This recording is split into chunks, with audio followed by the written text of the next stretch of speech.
Sir. Hello everyone, my name is Karan and I am basically from Tamil Nadu and I have completed my bachelor's degree in the stream of computer science and engineering, and I have came to QSPIDERS as an incubation student and I have joined here at February 2020. Right? And I have undergone that manual testing, core Java and SQL classes and API and even aptitude classes also, and Selenium classes. In that classes, trainers are very friendly and they taught me as well and gave guidance as the time I need.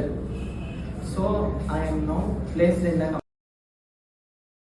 4.5 LPA, and now I have to thank QSPIDERS Basavanagudi for making my career to start.